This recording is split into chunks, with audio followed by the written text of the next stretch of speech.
Good evening, friends. We from INA Executive Committee welcome you to the third webinar of this year, 2021. The topic of the webinar is container losses during voyage in rough weather. Container shift, damage and loss incidents in rough weather are happening quite regularly these days, especially for the large container carriers. The recent catastrophic loss of containers on board the ship One Uppers on 30th November 2020 is a grim reminder of the fact that more has to be done to prevent such accidents. We at Institution of Naval Architects requested IRS to work on this issue, and we are happy to be able to invite two of our fellow professionals to make a presentation on this important topic. For this presentation today, we have Mr. Dilip Sarandhar as chairman of this session. Mr. Sarandhar lives in Singapore presently. A naval architect by profession, Mr. Sarandhar has a holistic perspective of the marine industry with nearly 50 years of experience in shipyards, ship classification society, and as a ship designer. He graduated from the prestigious IIT Kharagpur in 1972 and started his career with Mazagon Docks, where he was involved with design of new construction and also major conversion and repairs. In 1977, he joined National Ship Classification Society, Indian Register of Shipping, IRS. In his long tenure of 31 years with IRS, Mr. Sarandhar held many diverse responsibilities, and his rich experience encompasses plan approval, research and development, rule development, software development, capability building, and training innovation. He also represented IRS at IAX and was a member of the Hull panel. In 2008, he retired from IRS as Deputy Managing Director at IRS and joined CTEC Solutions International, Singapore. As Technical Director at CTEC, Mr. Sarandhar oversees the technical aspect of important projects, provides technical expertise and advice, designs and integrates systems, and assists in innovation. Mr. Sarandhar was also the lead naval architect and project manager, the world's first seabed mining vessel, right from the concept design to final design at CTEC. Welcome, Mr. Sarandhar.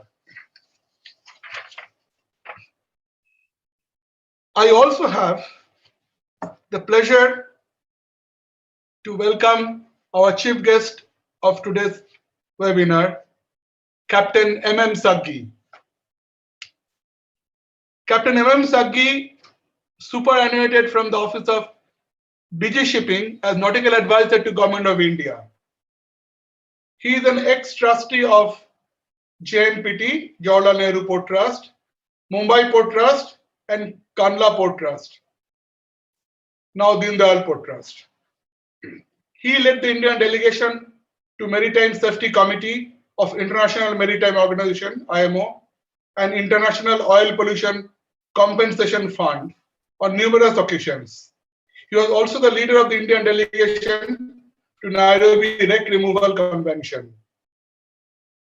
He has wide-ranging experience in maritime administration, including development of shipping and port sector, drafting maritime legislations, ensuring navigational safety, security, and environmental protection related to Indian ships, ports, and coast.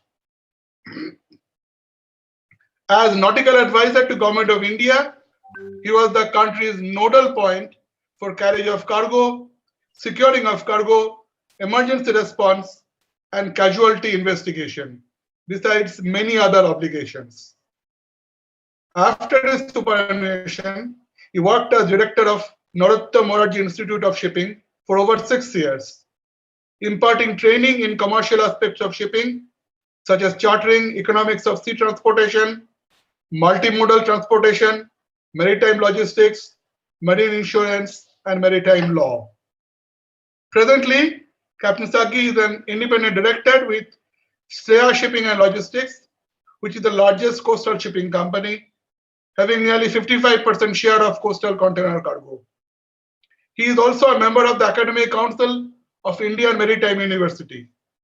In addition, he has been co-opted as a member of Multimodal Transportation Subcommittee of National Shipping Board.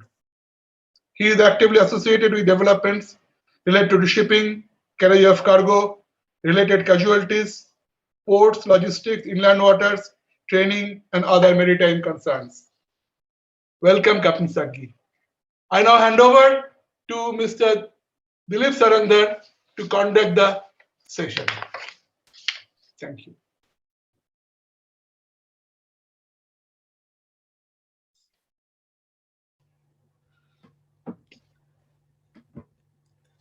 Good evening, friends. It's a very nice opportunity for me to interact with so many people whom I knew before. And today's webinar is a very interesting one on the container losses.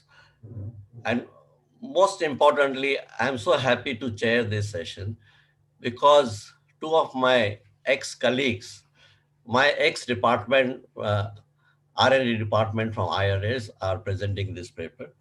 It's a wonderful feeling for me. So without much further ado, I would like to introduce our speakers, Karan Doshi and Sharad Davlikar.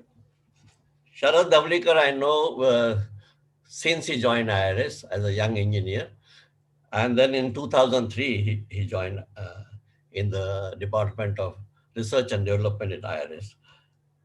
And subsequently, he went to IIT Kharagpur to do his PhD in hydrodynamics. And now he is working as a head of the Department of Hydrodynamics and Multiphysics Department within the R&D of IRS. And his area of interest remains the seakeeping analysis, and also now he has expanded to noise analysis. So he is an expert in hydrodynamics, I know well, because right from his beginning in his career, he was writing very complex codes for hydrodynamics. And we were very happy with the young guy then who Sharad was. Today, he has developed into an expert, and it's a very heartening feeling for me. And he's an expert in hydrodynamics, and we are lucky to have him present this paper. Internationally, he's also a member of the Ship and Offshore Structures Committee, the Structures Congress since, I think, 2009. And he is really proving himself a good asset to IRS. The other young colleague is Karan Doshi.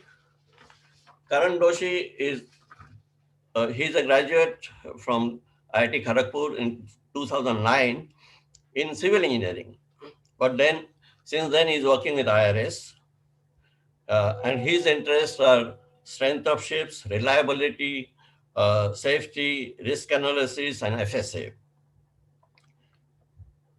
He also represents IRS in the IAX expert group on safety of large container ships, which is very topical for this. And he also has represented IAX at IMO level. So very promising young talent. And with these two young gentlemen, I request them to proceed and please give us what is your expert opinion on this subject. Welcome, sir. Please go ahead.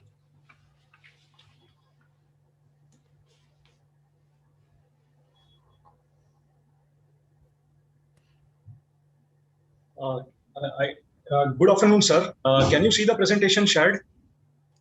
Yes, we can see. Yeah.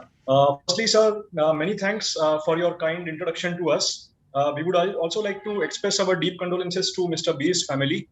Now, moving on to the presentation topic, container ships have been for the wrong reasons in the news over the past 6-7 months.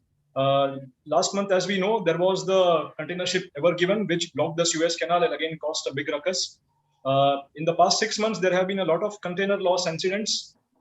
Add to that, there could be container ship fires, which also are a very critical topic or a critical accident occurring on large container ships. And add to that, the container ship loss of propulsion accidents. So the large container ships especially have been in the news for the wrong reasons over the past few years or so.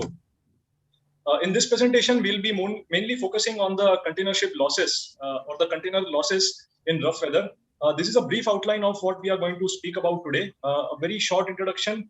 And then much has been said about the container ship size and its evolution over the past few years. So we'll go into this topic as to how exactly has it impacted. We have identified a few incidents between 2010 to 2020. So the statistical analysis possible we have presented in this. Then we move to a major topic, which is the investigation reports of some of the accidents. Not all of the accidents had reports. And from that, we have identified major contributing factors from which we have some recommendations which could benefit and prevent the loss of containers, hopefully. Towards the end, my senior colleague, Mr. Sharad Davalikar, will present his views on the experimental and numerical investigations in the design assessment. So moving on to the introduction, we know that container losses now are more or less a habit in the rough weather, especially for the large container ships. This typically includes the following events: either containers fall into the sea, or maybe the containers really don't fall into the sea, but the stack shifts and the damaged containers are left on board. And there could be damage to containers, and maybe they don't fall into the sea, or they don't. Maybe the wall of the container is damaged, or that way. There is, of course, a huge economic impact from the loss of containers because the insurers or the cargo owners or the ship owners and the operators will not be happy. But this also constitutes a maritime safety hazard, especially the floating containers in the sea to the smaller size vessels or the fishing vessels, or even the containers on the seabed. If they are in a major sea route, they could lead to a reduction of the available depth. So, and especially if they are dangerous good containers. So there are huge implications as regards to maritime safety overall. As regards the loss of containers. The container ship size evolution has been talked about nowadays because the container ships are growing larger and larger in size. And this could have impacted possibly the container losses and the other accidents which are taking place. So firstly, the first step for us was to classify the types of container ships in terms of their sizes. So this is the classification we have adopted. It is from an old paper in 2009, which was published by Man Diesel and Turbo, where they classified the container ships into these size categories. So these are mainly 6 sizes based upon the TEUs. To show the pictorial evaluation, you can see on the left top, the small feeder container ship, which can store around 4 to 5 tires of containers on its hatch covers. This was improved into a feeder container ship, which can carry a larger amount of containers and which also has its own self-unloading and loading cranes so that it can pick up containers from smaller terminals and ports. Then we come to the Panamax size, which is a larger vessel, but it has the restriction of the breadth so that it can pass through the Panama Canal. And then came the next generation of container ships, which are the post-Panamax container ships, which have a higher beam, more than 32.26 meters, so that they would not be Panamax size. And from then, we have a major shift in the container ship design where we have larger container ships.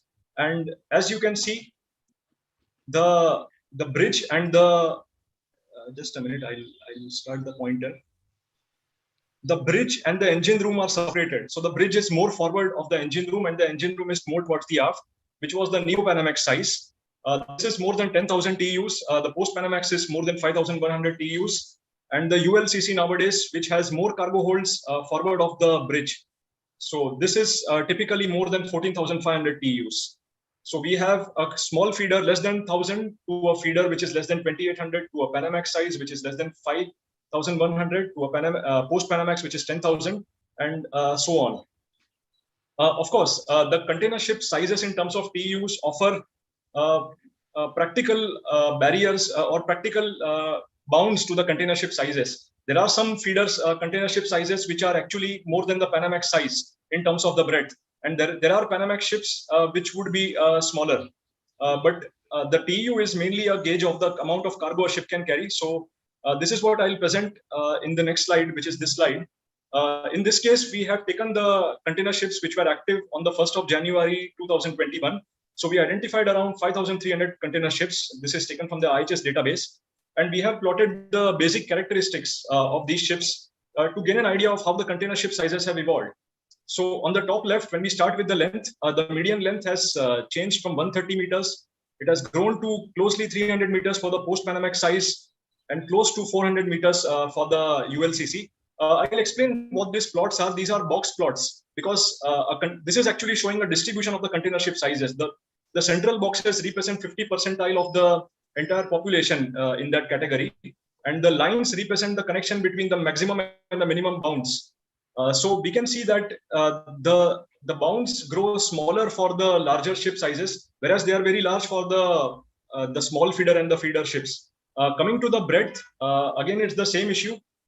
We can see that the breadth is more or less stabilizing when we have the post-Panamax container size close to a median breadth of 43 meters, moving on to a more median breadth of around 50 meters and around 59 meters for the ULCS.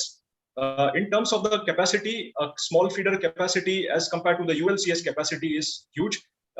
We can see a median of around 7,000 TEUs for the post-Panamax, close to around 14,000 or 13,000 TEUs for the Neo-Panamax, and 17,000 TEUs or 18,000 TEUs for the ULCS. So this is the extent to which the container ship size has evolved over the past few years. And there is one ratio which we call the TEU by GT ratio. It has stabilized with the container ship design. So earlier there was a lot of variation with this ratio, especially in the small feeder and the feeder container ships. It has slowly stabilized, and now this ratio has become very close to 0.1, especially for the large container ship sizes, the post-Panamax and the Neo-Panamax sizes onwards. In terms of the actual capacity, the total capacity or the total active capacity tracked across the time, across the last 10 years, the container ship capacity has almost increased by 1.5 times in terms of the total capacity, as well as the average capacity, which is shown by the orange line.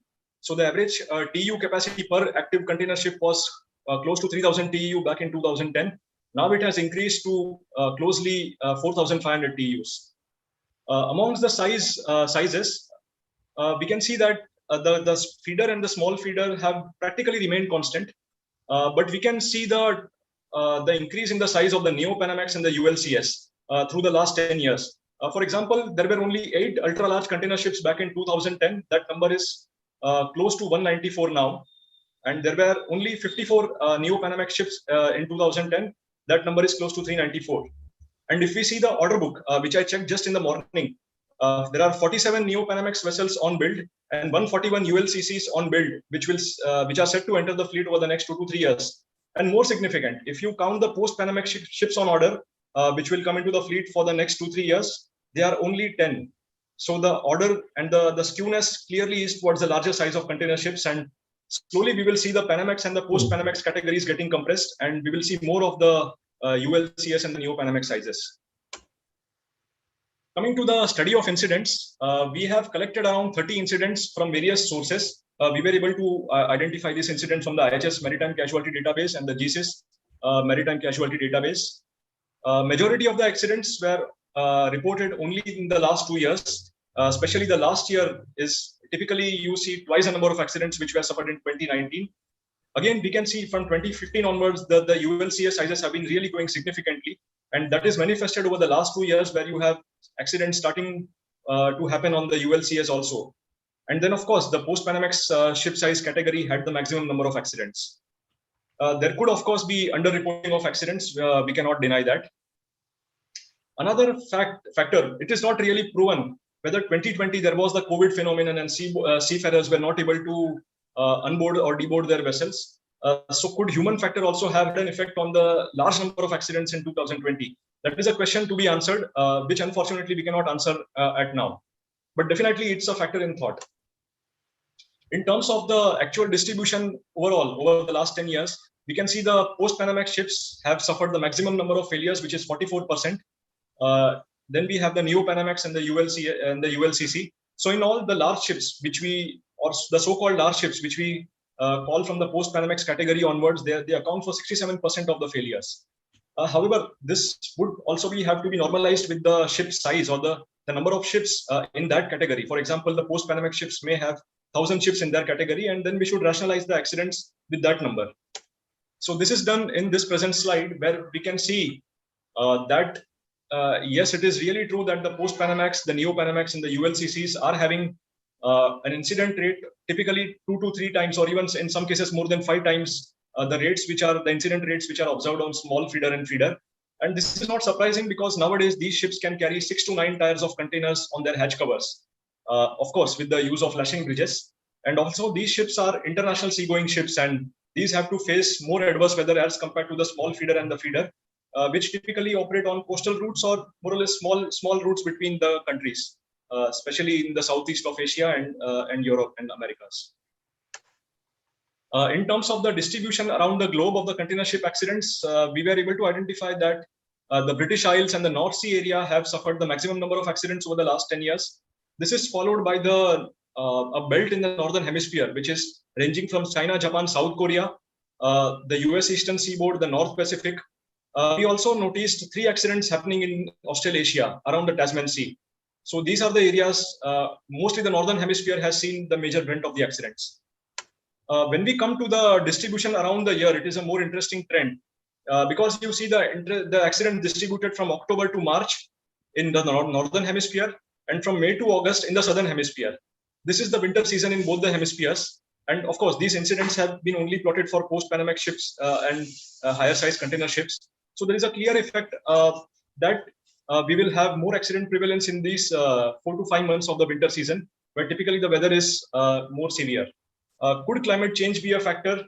We have listed it as one of the possible factors. It is not possible to conclude just now whether it is really a factor, but definitely the increase in the container ship accidents over the last few years would suggest it to be a typical factor. So in summary, we can see that the container ship losses and the shifts are showing a market increase, especially over the past couple of years. And the losses in the shifts are more prevalent for larger ship sizes, post-Panamax and above. The Northern Sea area, that belt in the Northern Hemisphere, along with the North Pacific, the Eastern US seaboard, and the Chinese, Korean, and the Japan region, and the US, the Australian Tasman Sea, they are the typical regions where a lot of incidents have been reported. And incidents on the post-Panamax and higher size ships have been predominantly associated with the winter in both the northern and the southern hemispheres, even though the northern hemisphere has more accidents as compared to the southern hemisphere. We don't want to remark that there is a critical safety issue with these ships, because we have recorded 30 accidents over a period of 10 years for an average fleet size of 5,000 ships every single year. So it definitely may not be a major safety issue, but we should attempt to reduce such accidents to the extent as possible. We should always try to improve the safety. The next step for us was to identify the accident investigation reports, because the incidents by themselves don't reveal major data regarding what really happened during the incidents. We were fortunate enough to find a total of 7 investigation reports, which is a really good number for this relatively small category of incidents for the period between 2010 to 2020. And the ships again in the investigation are from post-Panamax size to the ultra large container ship size, with the post-Panamax size dominating the major number of accidents. So this is the list of accident reports that we had studied to make this presentation. Over on this, I particularly recommend, if you can later at your leisure, see the report of YM efficiency. It's an 80-page accident investigation report, and it very nicely summarizes what is the main problem which is causing this type of a phenomenon on the sea. It is a really good report. And of course, the MAIB reports of Eversmart and CMA CGM George Washington, they are also quite useful in this study. So I'll just briefly summarize what happened in each and every casualty. I'm not going to go into too much details.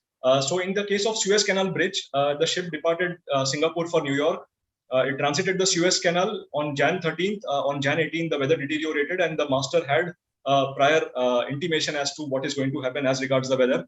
On Jan 22, the weather was deteriorating day by day, and the crew checked the securing components on board, and the vessel route was altered to avoid the low pressure region. On Jan 23rd, 2014, the ship was hit by a freak wave, and a very large roll of 30 to 40 degrees was reported. the lube oil alarm started flashing, and the main engine had to be shut down by the engine room crew, which was subsequently restarted. And subsequently, they noticed that the damage had happened to the containers, and there were losses of several containers. Moving to the Svendborg Maersk, it departed Rotterdam for the Suez on the February 13th of 2014. February, and on the same day, it had received a rough weather forecast for the next few days. And then on the next day, the weather deteriorated while the ship was in the English Channel, and the ship speed was consequently reduced, and they again received an updated storm warning for force 11 category of storm. On Feb 14, the same day, the ship rolled 6 to 8 times with an amplitude of 38 degrees. Again, it's an enormous amplitude of roll. And at this time, the containers were lost from the base in the aft and forward of the wheelhouse. 2 of the 4 steering gear pump units failed, and their function was subsequently restored, and the bilge alarms also were activated. In the evening, again, the ship rolled heavily, registering a maximum roll of 41 degrees to the port. Containers were observed to be falling overboard again. The ship speed had to be increased rather to improve the maneuverability, whereas it was navigating at a low speed earlier. And then the weather improved on the next day, and 2 days later, the ship was able to berth at Malaga, where it underwent a damage survey. Moving to Eversmart, the ship departed Taiwan for Los Angeles. Again, it had received a weather forecast the next day, and it altered its course. And this course was also ratified by the service provider that they had taken the right steps. 2 days later, the weather was worsening, and there was heavy pitching and rolling reported by the ship, close to 10 to 12 degrees of roll, and it shuddered with vibration, which could indicate possible slamming or possible whipping phenomena to be occurring. And on October 30, 2014, in the early hours of the morning, there was an unusual crashing and banging sound in the aft of the ship, and containers were lost. The ship's speed was reduced to 16 knots, so one can imagine it was really traveling at a higher speed, which would be detrimental in this type of a weather. And on the next day, the chief officer was able to inspect the base once the weather subsided a bit, and he found the 42 containers missing. And 7 days later, the ship berthed at Los Angeles. CMS CGM Washington is a Neo-Panamax size ship, which is the Twin Island concept. It departed from Xiamen, China for Los Angeles, the same route as the Suez Canal, the earlier ship took. The ship crew completed an inspection of all the container base for all the securing components, as was the routine. And the weather forecast was received that there was going to be rough weather, and vessel was taking a more southerly course. On Jan 19, the weather deteriorates, and the crew was not able to proceed on its regular inspections. They were only able to inspect some of the base forward of the bridge. The manual steering was activated after the ship roll increased and the course was altered. At night, the master left the bridge, being satisfied that the autopilot was maintaining the course and the ship was on autopilot. However, again, the ship had to be taken on manual steering. And early morning, the ship rolled 20 degrees to the port and to the starboard for a few seconds. Remember, this is a Neo-Panamax size ship of close to 14,400 TEU capacity. It's an enormous size ship. Engine room alarms started flashing regarding the low lube oil level. And these alarms were acknowledged and reset. And thankfully, the ship did not lose machine propulsion in this case. And there was no blackout. And later in the morning, the container stacks were found to have the loss of containers. Coming to IM efficiency, it was bound in the southern hemisphere from Taiwan to Sydney. And on 28 May, the ship was informed of delayed arrival time, that it could not berth at that time on the scheduled berth because the berth was not available, and hence the ship had to coast off the ship of New South Wales. It received a forecast that it will have rough weather for May 31. The routine checks of lashing were carried out, which were satisfactory as per the report. And the master on May 31st stopped the main engine 84 miles off Sydney and allowed the ship to drift. And this was periodically done. The main engine was started and shut down, to periodically adjust the course. But that was the fact of the day. In early morning, the June 2018, the main engine was running at the speed of 4 knots. The steering was on autopilot. The ship experienced sudden rolling, reaching an amplitude of 30 degrees. Several the engine room alarms went off. The steering mode was changed to manual. And during this time, the container stacks were visible to have shifted, and some of the containers were lost. At this time, again, at the same time, the main engine shutdown occurred unexpectedly. It was started, and again, it was shut down because of some damage to the oil pipe. And subsequently, after repair, it was able to be restarted. So the ship had to face quite a lot on the morning of June 2018. And on 6th of June, the ship was able to berth in Sydney. Helsinki Bridge departed Boston for Wilmington in North Carolina, where again it received a severe forecast with respect to gale to stronger gale and rough to very rough waves. Following the severe weather forecast, the crew checked that the lashing was in order. And the whole day, the crew, the ship was rolling and pitching heavily and occasionally slamming. It was at a high speed of 7 to 18 knots. Typically, this may be due to the fact that the container ship has to maintain its schedule to berth at the scheduled time at the port. As the day progressed, the ship was reduced to 11 knots. Rolling of 15 degrees was experienced. And the master noted that some containers were moving. They had not yet gone overboard, but they were moving. But the bosun and the ordinary seamen were not able to check the lashing because of the bad weather. The next day, they found that the containers were missing, and the next day, ship arrived at Wilmington, North Carolina. MSC Zo, this is the largest container ship in the overall category. It had a capacity of close to 19,000 TEU.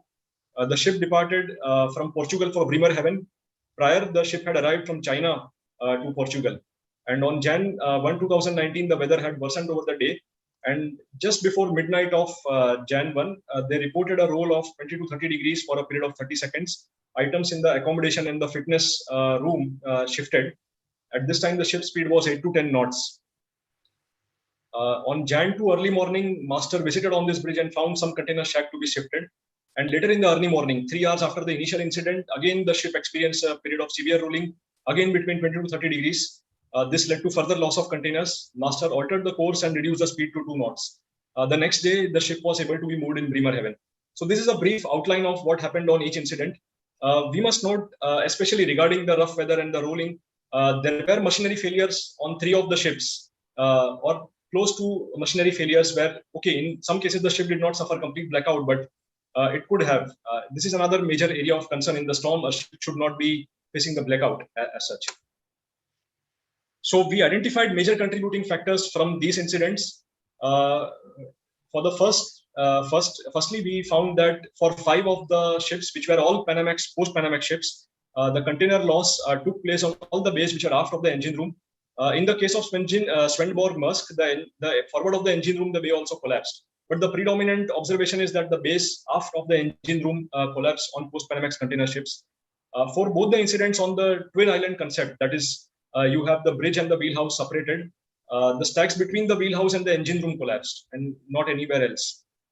And from the investigation reports, it is clear that 6 out of 7 ships subscribed to a weather forecast service. So they were well informed in advance of the rough weather.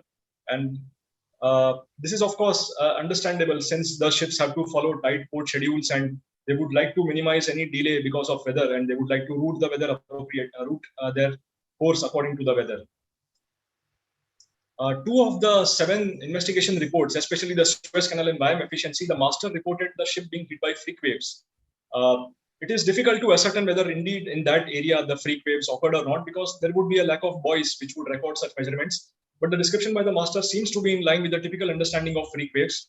That is 2 to 3 sudden waves of high wave height during the rough weather. And heavy rolling was reported in both the incidents. In the case of Suez Canal especially, it was reported that this freak wave caused the vessel to roll heavily up to an extent of 40 degrees. Parametric rolling is reported to be a possible cause in 2 of the accidents. In the Helsinki bridge, it is not reported to be a cause, but it discusses in detail the possibility of parametric roll. So we infer that it is possible that the ship would have had this phenomenon. But in CMS EGM George Washington accident, it is concluded that it was very likely that parametric rolling occurred. In the case of Svendborg Maersk, again, this was a 7,000 TEU container ship. It experienced a 38 degree of roll. So the report hints at the ship possibly experiencing parametric roll, although there is no data to successfully conclude on the same. We note that 5 out of 7 ships had their ships speeds more than 10 knots at the time of the accident. At this speed and beyond this speed, there is a strong possibility of occurrence of the slamming and the whipping phenomena, which may amplify the response of the post-Panamax and the higher size container ships. Container storage and securing plants are actually the most important contributing factors, in my opinion, for all these accidents on these container ships. All the 7 ships had an approved cargo securing manual, but 2 of the reports do not discuss in detail whether the container storage was in accordance with the manual or not. For the accident with Bayam efficiency, it was reported that although the ship had an onboard program for checking the lashing forces with the actual configuration, this was not used, and the crew was, especially the master and the chief mate, were not really aware regarding they could have used this lashing force calculation program. They used to follow the container securing manual, and The manual gave some standard configurations of the container storage based upon the various GMs and the drafts which would be typically used by the ship. And it reported that certain deviations would be permitted by the cargo securing manual, but the crew did not understand to what extent these deviations would be permitted, which would have been possible if they had used the lashing calculation program. The lashing calculation program, which was posthumously used to understand whether the container stacks would have failed, it would have clearly indicated failure. That is what is the conclusion of the accident investigators in the case of IM efficiency. In the case of another ship, that is the Eversmart, the loading computer, which also had a lashing computation program, clearly indicated that there were some lashings in the stack which were failing. However, these warnings were ignored.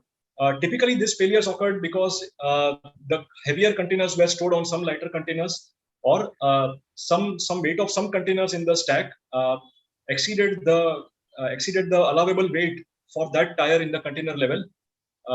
But the overall stack weight was kept as below the allowable stack, or what you say, it was not allowed to exceed the permissible stack weight. But however, the deviations were such that the center of gravity of the stack was shifted much above, and it would have led to higher forces and subsequently the failure. In case of MSC ZO, the loading computer warned of the forces being exceeded. However, the company had a risk assessment procedure and it ignored these forces, considering that the container securing components have a safety factor built in, and they could ride on these safety factors. Although the report mentions that the data was not really available with the company at the end, and many of the data were erased from the loading computer. But however, it looks as if this would be the case. So in summary, the importance of determining and using the lashing forces using the lashing program for the actual stored container stacks appears to be not adequately appreciated by the crew. This is important because these ships store thousands of containers on board, and every time you may not get a container storage configuration which is replicating the same in the container securing manual. The container securing manual only provides some sample configurations. It is always advisable to use the actual lashing program to compute the actual lashing forces. There is, of course, the possibility of overweight containers. In the case of Eversmart and CMA-CGM George Washington, they measured certain sample containers in the stack for their weights. They found that containers were both underweight and overweight. An overweight container obviously contributes to the collapse of the stack, especially when the deviation is more than 5% or sometimes more than 1 ton or 2 tons. Underweight containers also contribute because if you are placing a heavier container or an underweight container, the CG of the stack overall shifts more away from the ship, and it would lead to larger forces on the container ship stacks. The other investigation reports did not address this topic. And of course, there may not be gross violations, but we should be able to ensure that, that there is not the misdeclaration of the container weight, and the declared weight is more or less in sync with the verified weight actually. In the accident on George Washington, that is CMA-CGM George Washington, 53 feet containers were used for storage in the container base. These are non-ISO containers. After the accident, when the accident investigators evaluated this, it was found that these were not structurally appropriate to withstand the load for the weather conditions with the ship faced. So you can see a picture of how these containers are stored, and these are non-ISO containers, and possibly the MAIB will be submitting a recommendation to MSC or the CCC subcommittee to take this into account. There was also the case of inappropriate storage, that is in violation of the cargo securing manual. For example, in the case of IM efficiency, the high cube 40 feet containers were stored 8 tires above the hatch covers, even though the cargo securing manual recommended no more than 7 tires. And in the case of another ship, that is Eversmart, 8 tires of high cube 40 feet containers were stored at the side stacks, even though this was not permitted. So when you have a high cube 40 feet container, overall you have a higher windage area and the forces on the stack increase. So if the cargo securing manual, which would have been approved by the class of the RO, if it prohibits such a configuration, then that should have been followed, which was sadly not done. There is an amazing case in the case of Helsinki Bridge. It was reported that the container stacks which collapsed had all empty containers, and these containers were 40 feet tall. But it is improbable that empty stacks could just collapse in rough weather, unless, of course, the lashing and the securing arrangements were not proper. This could be that proper lashing or the proper turnbuckles were not used for securing of such containers. However, the report does not conclude this, but it appears to be a very strange inference that empty container stacks collapsed. Another important factor, especially for the ultra-large container ship MSC ZO, at the time of sailing, it had a GM, a very high GM, 9 meters, which is a corrected GM, and it has a very high beam of around 53 meters in this case, which could be between 55 to 60 meters for typical ULCCs. They are very stable and very stiff as such. The presence of the high GM would bring the roll period close to the wave period, and it could lead to resonance, leading to higher motions and accelerations. This is one of the factors mentioned in the report, that we need to start having a look at the maximum value of GM as well, in addition to the lower value. Another important factor is the use of the onboard computer to support the master. In the case of CMS EGM George Washington, the master was simply not aware about the utility of the onboard support tool, which would have warned him regarding the possibility of parametric roll. And in the case of Eversmart and Biome efficiency, the loading and the lashing program warnings were ignored or not utilized, which would have enabled safe storage of these containers. And of course, see, there is a human factor behind this. The master and the chief mate also have many other tasks to perform on the ship, and they are not supermen. So there is a human factors. Possibly it would have been more appropriate for the shore officers to ensure safe storage on the ship and give a final storage plan to the master and the chief mate, which is finally safe, considering all these possibilities. In the case of Eversmart and both CMS CGM George Washington, but especially in the case of Eversmart, it was observed that the container securing components were not appropriate. For example, you can see corroded twist locks being used, or the lashings secured with the turnbuckle, the nuts are loose, and maybe they would not have been properly secured. In the case of Eversmart, the container securing manual recommended extra lashing for the winds. However, that lashing was absent on the container stacks, which did not collapse, and could possibly have been a factor in the stack which collapsed. And this is another important factor, which again I think bears an important aspect on, especially on the human element. The container ship elements, the container ship operations are quite tightly scheduled, and the ship has to meet the time requirements at the berth, and it is very difficult as such when you have late containers coming in, and the onshore officers have to somehow accommodate the container on the ship, and this may need relocation of the containers. If in the case the ship is already loaded substantially, then there are limited relocation options available to the chief officer. And if he really wants to relocate, he does not have much time, or the crane also would have to relocate multiple containers which were already stored on the ship earlier from other ports. So this becomes a big problem, limited time and limited options. And of course, there are other aspects. The container ship crew have to look into the storage of dangerous containers and many other things. So it may finally be possible that the final container storage location deviate from the original plan. And that's what I was saying, that the correct loading and securing of thousands of containers, especially on this post-Panamax and higher size ships, considering the time constraints is another challenge. And of course, to expect the master and the chief officer who are quite occupied would put them under undue pressure. And this could lead to human errors. And we always say that human errors are a source of all the accidents, or a cause of accidents, but then we should also be able to see what causes the human error. And we should definitely be looking into these aspects. So we move on to the recommendations finally. What are the recommendations so that we prevent such accidents in the future? The first thing is we educate and train the master regarding the parametric roll phenomenon. This may be done to some extent, but again, possibly we need to educate them more regarding, especially the use of an onboard decision support tool, which would be provided, especially on the large container ships, so that he can take the appropriate decision to avoid such a situation where parametric roll can occur. Reduce the ship speed. I'm saying reduce, as well as you have to keep it above a certain threshold. You should not make the container ship unmaneuverable during rough weather as well, if you have a very low speed. So we can avoid the whipping phenomenon. If we travel at a speed of 15 to 16 knots, it is really going to push up the whipping loads. Alternatively, there could be shore support, a continual support from the shore to advise the master so that he has access to more expertise, and there would be pressure on the master, which would not be there on the shore. So he would have more options to safely get out of the adverse weather, or to safely face the adverse weather. The MSC ZOE report recommends the installation of motions and accelerations measurement and monitoring systems on board, so that the master and the crew have an idea of the accelerations they are facing, which is simply not possible simply by looking at the roll angle, which is set at the moment set by the onboard manual inclinometer.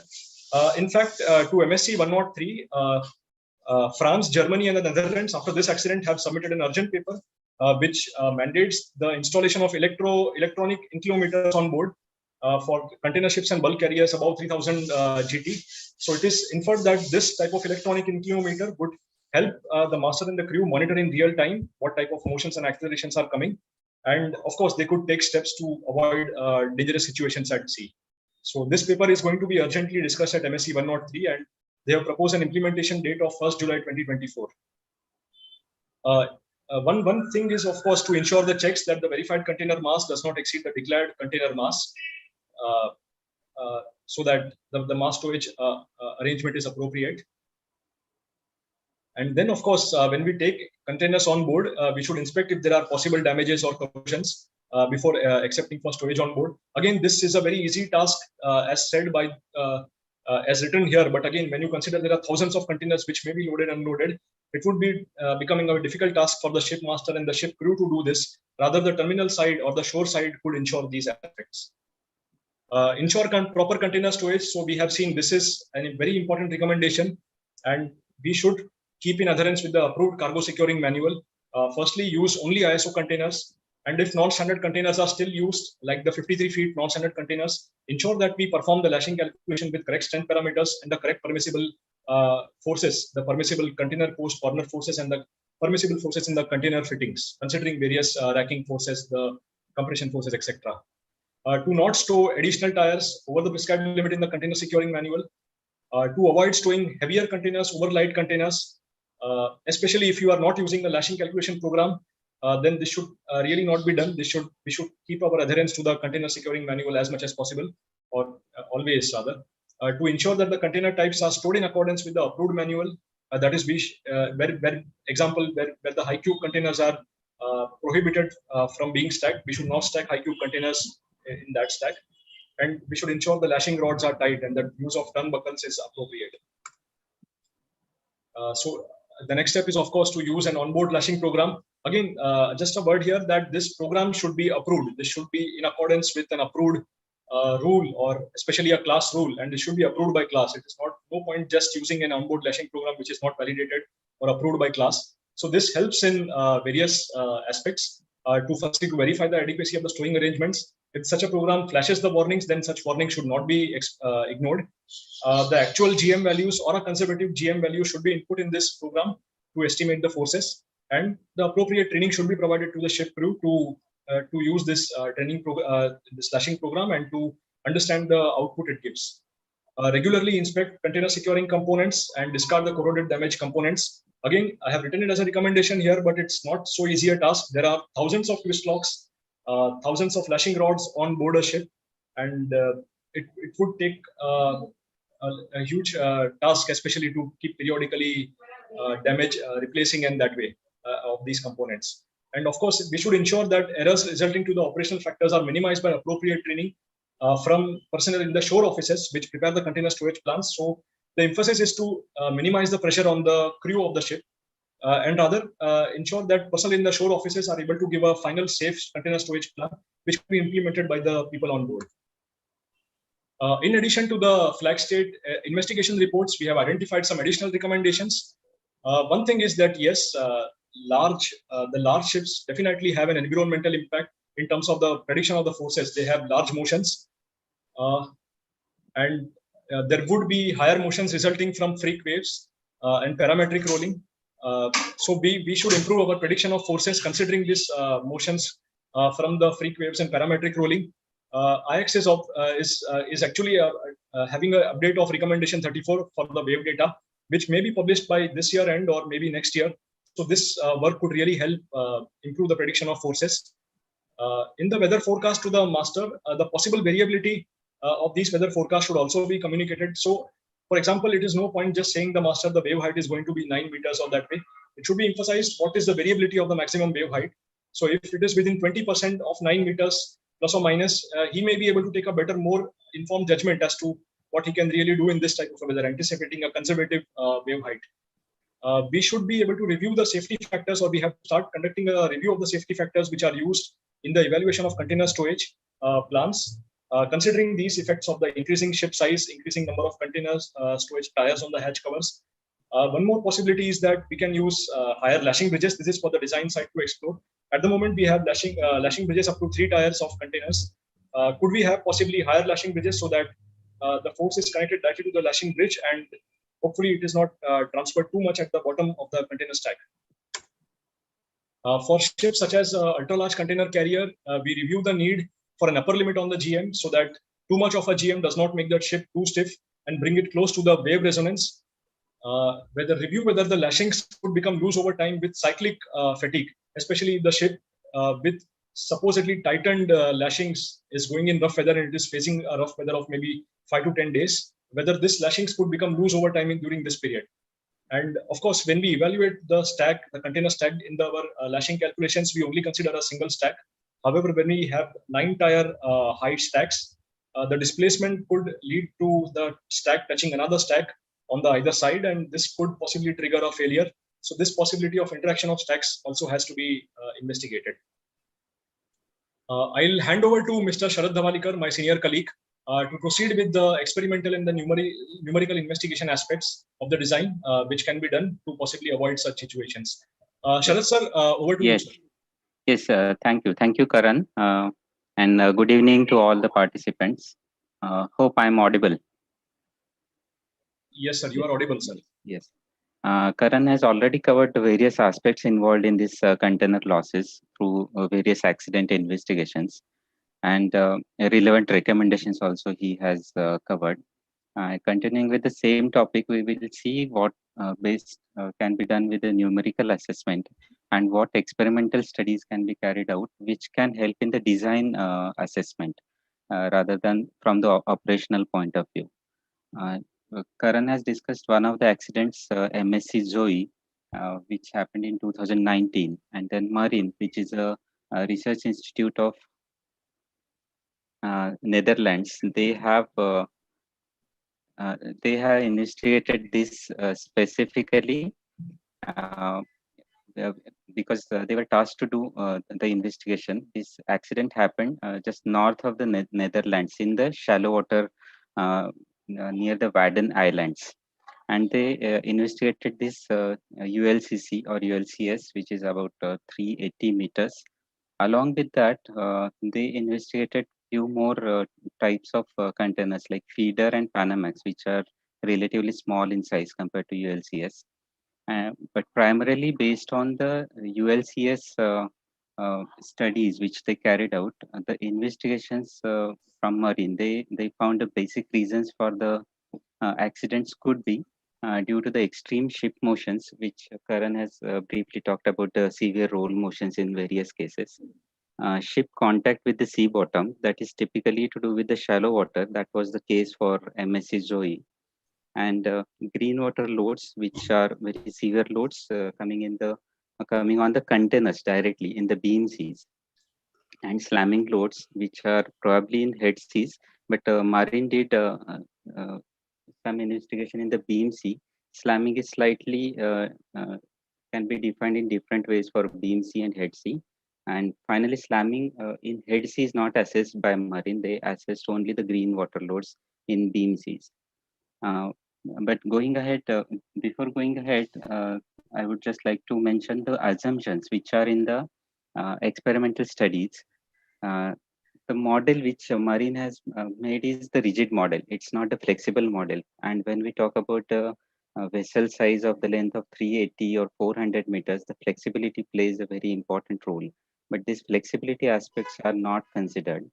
So also the dynamic and structural behavior of containers with lashing is not accounted. We can move to the video. Karan, next slide, please. Marine, the report, the detailed report of this Marine investigation is already available as open source. Even the videos are also available on the Marine website. Can we move to next slide? Yeah, sir, I'm not able, just a minute. I'm not able to. I'll reshare the screen again. Just give me a minute. Okay, okay.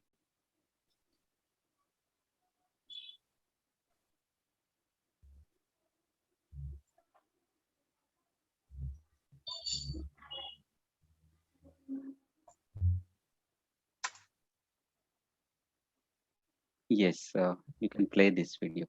This is the video, which is available on Marine website. I think there is some problem regarding Yeah, maybe we can close the pointer, and I think then we can get the arrow. Yeah. yeah. Yeah. You can exit from that pointer mode. No, how do We I do click that again, maybe laser pointer. Will that work? Like the click that first first. option is laser pointer? Okay. yes. Yeah. Okay. Or is it? Yeah. Yes. Thanks. The four reasons which Marine has highlighted, those are shown in this video. This is the case with the bottom contact. Uh, this is typically valid for this MSC Zoe accident. And if we move slightly ahead, the large rolling motions. And here you can see the model also, how they have prepared the model. The container stack is not loose. It is simply extended freeboard, we can say. It is just demarked as a containers, and heavy rolling motion is one of the cause. Then the bottom contact is one of the could be one of the cause which can lead to higher loads on the lashing system. Then comes the green water loads that will be shown. Yes, you can see on from when the wave is coming from the beam side and huge wave is just impacting on the hull as well as the containers. And this slamming is shown typically in the beam C case, but by slamming here, the slapping is expected. These are the various reasons which are identified by Marine for these container losses. We can move to next slide, Karan. Based on this, not only the experimental investigation, but Marine also did the numerical investigation from the uh, container lashing securing point of view, as well as the strength of the containers. And they did some comparison with the class society rules, which give the ship motion related parameters. For example, the accelerations and ship motions, which are finally used for the lashing calculations. And then uh, their first point itself is the rules need to be validated against some reliable in-service data. Why this recommendation came is from various class society rules formulation. It is observed that the rules are varying quite a bit, and the loads accordingly considered can vary quite a bit. But then how which one is more accurate, that needs to be validated against the onboard major data. That's what the first point is, the validation of the empirical formulations is to be done. Then investigating and accounting for the additional securing loads by dynamic row interactions between multi-row container stacks in view of hydroelastic hull girder effects. This is another important aspect which is not considered in the experimental studies. This also needs to be looked into, which is very valid point. And as Karan also talked about the crew awareness for ship motions and lashing calculations. Suppose the weather information is known, then how the vessel is going to behave or how the vessel is going to respond in the waves, that crew should be aware of, which can definitely avoid such accidents. And of course, onboard measurements to be continuously done, which can feed the data how the ship is responding to the waves. That was the overall generic recommendations by Marine. We can move on to the next slide, please. Coming to the numerical part, which uh, I would say these generic recommendations or the reasons which are found by Marine, these are all leading to the seakeeping calculations of the vessel. Seakeeping, by that we mean the loads coming on the vessel because of the vessels, as well as how the vessel is behaving with respect to roll, pitch, and various motions. The assessment of this, and these are generally done for all the vessels during the design stage. And when we talk about the seakeeping, there can be two approaches broadly. The potential solver, which is a traditional method, where the viscosity is not considered, and relatively simplistic calculations, I would say. but various types of non-linearities can be accounted, of course. And we can account for the hull girder flexibility also with such codes.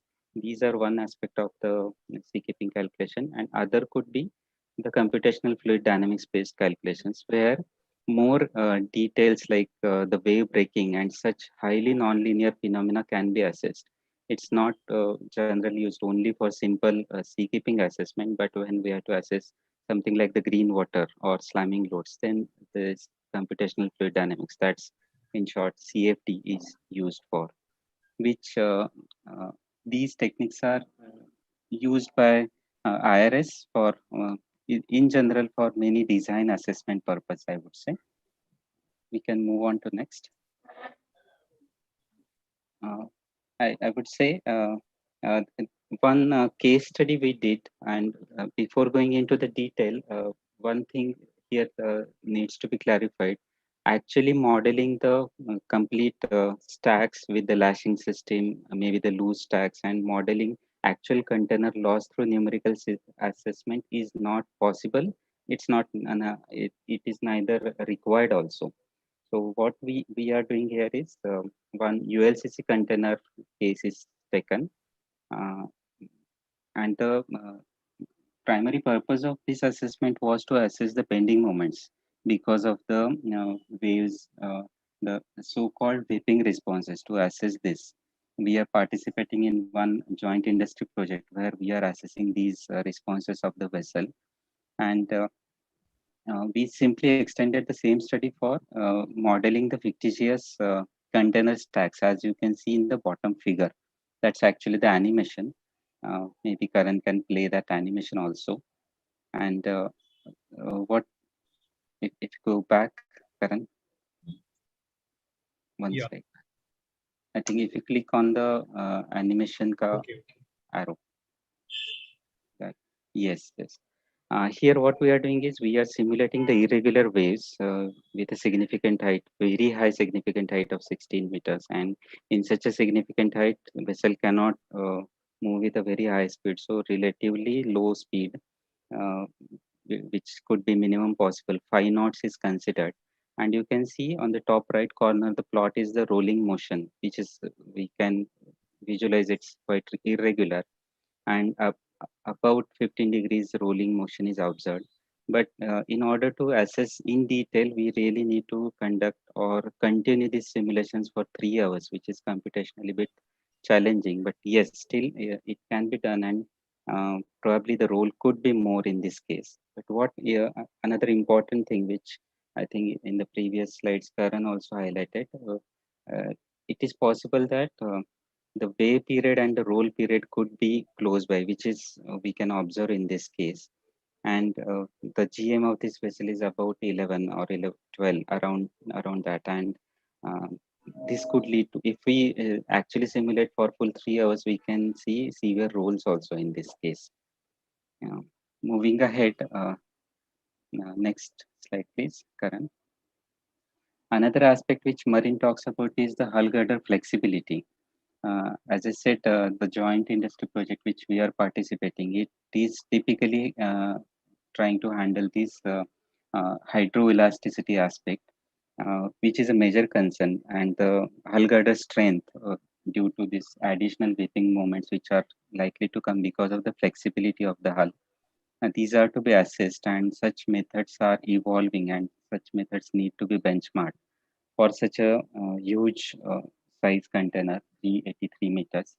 And IX is also coming up with the unified requirements for typically for container vessels to find the bending moments, and which will deal with the hydroelasticity aspects in general. And these phenomena are very important in head sea cases, generally the slamming cases to be uh, assessed or to be understood. And then due to these elasticity effects, what are the loads coming on at the lashing position, at the lashing locations, those can be assessed. In the animation on the screen, you can see hull is flexing along with the wave response. Wave is relatively very small, but hull is flexing.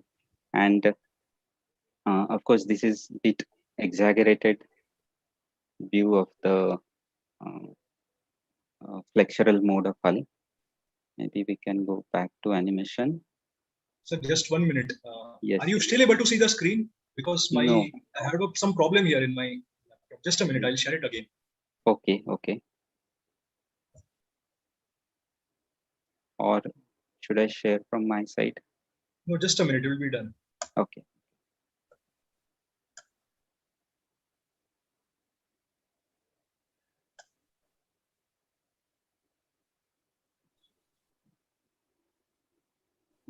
Yes, we can come to this.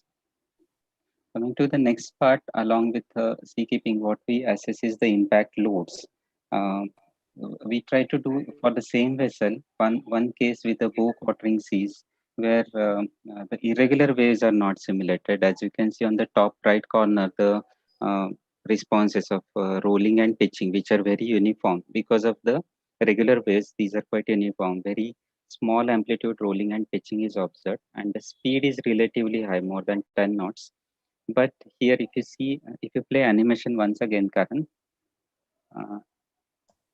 you can see in the bow region, the waves are coming on the deck, and which is likely the cause of the green water loads. Similar things, this type of analysis gives us the idea whether it is likely to have the green water incidents. Then such cases can be investigated in detail with the numerical assessment, further numerical assessment like CFD, and we can find the loads. From such potential based solvers, it is difficult to find the load due to green water as such. We can estimate whether green water or slamming loads are occurring on the vessel or the containers. But to quantify the green water load, we need to have something like a CFD, which I'll show on the next slide.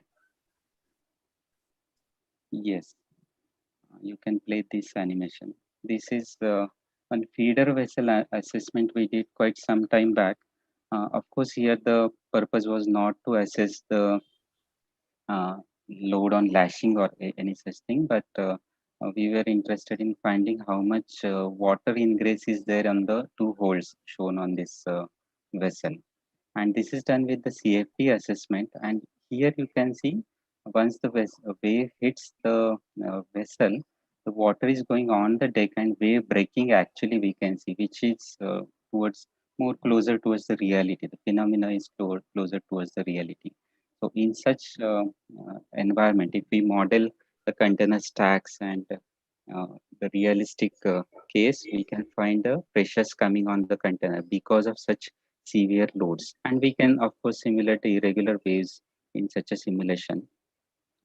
If you can play the next animation, Karan.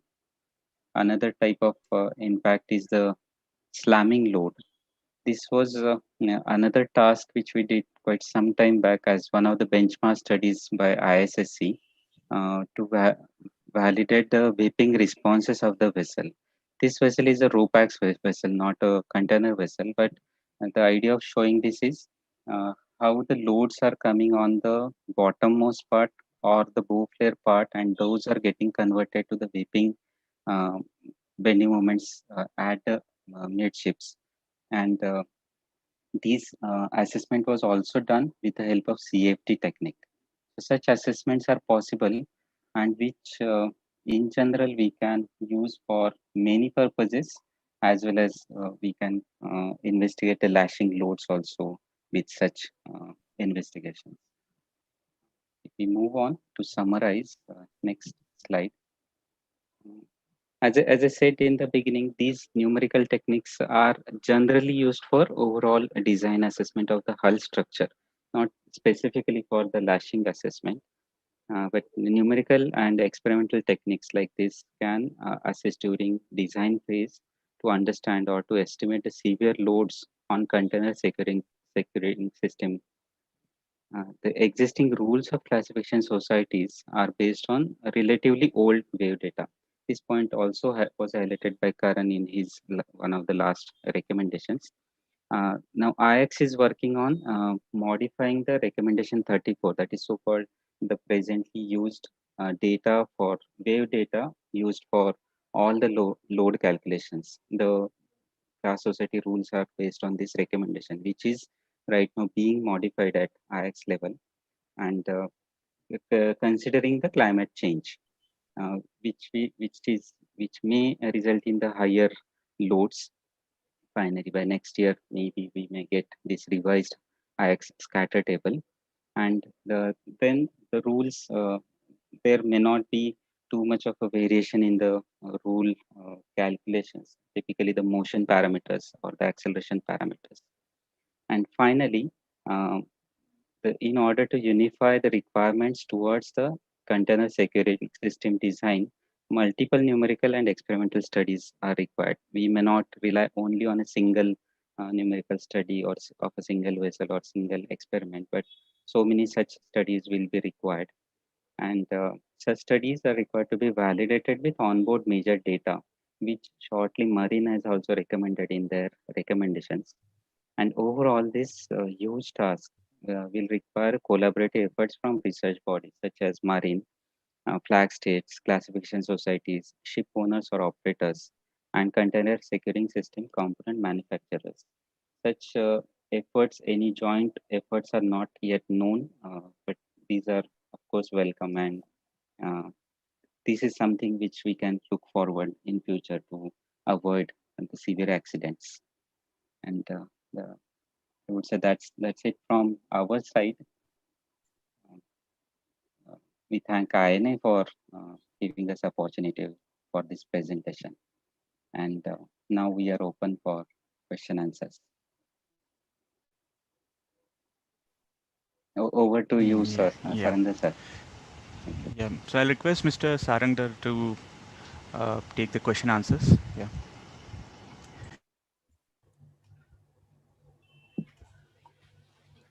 Yes, thank you very much, Karan. And are you able to hear me now?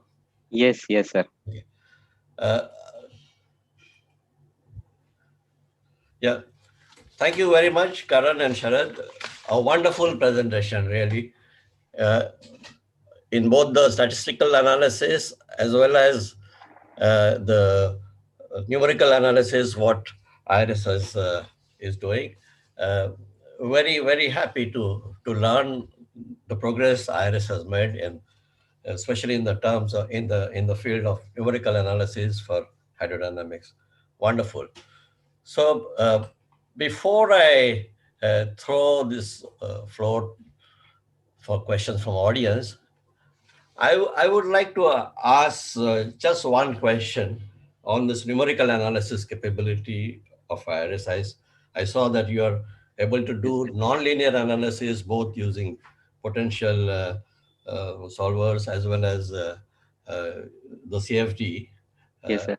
And what I am interested is how one can numerically model a freak wave?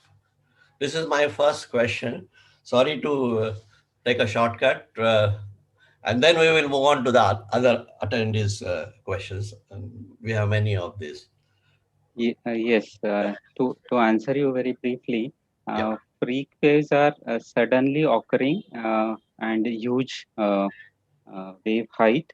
And what we do, there is something called as a time retardation function, where wave keeps on ramping up to some extent, and then the amplitude keeps on ramping. That's possible with our potential solvers. It's we haven't really modeled the freak wave, but at one point, all the waves are getting accumulated at one point in the domain, and then the wave height keeps on building, and that happens in a short span of time. That way we can model freak wave. We haven't tried this, but this is something is very close to this freak wave phenomena and can be done. Yeah, it will be nice to know. Maybe in by next year you will have some more concrete results to show of this pile up of waves into the same. Okay, so now we have many questions. So I will start with some query Captain Sagi has asked. He is suggesting that why not we extend sail guides above deck to support both transversely and longitudinally. Would this help? That is one question. Also is asking about stabilizers. Why not stabilizers be provided for container ships to reduce roll motion? And maybe I would add something like anti-rolling tanks also could be used, because you have a U shape for the ballast tanks, and you have a problem sometimes of high GM. So this could be reduced. So anyway, you please go ahead and tell your views on this. One is sail guides, other one is stabilizers or anti-rolling tanks.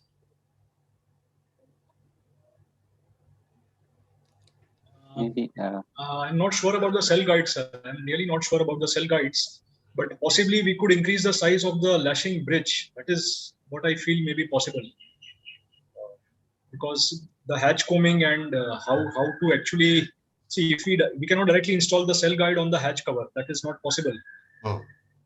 And along the hatch combing, if we are able to install, along the lashing bridge, I'm really not sure whether this can be done, or probably, in my opinion, the lashing bridge could be raised to another tire or so, and it could be done that way. That is my opinion. Because I'm sure people have thought about the cell guides on deck, but it is. I really don't see it as that in vogue at the moment as such.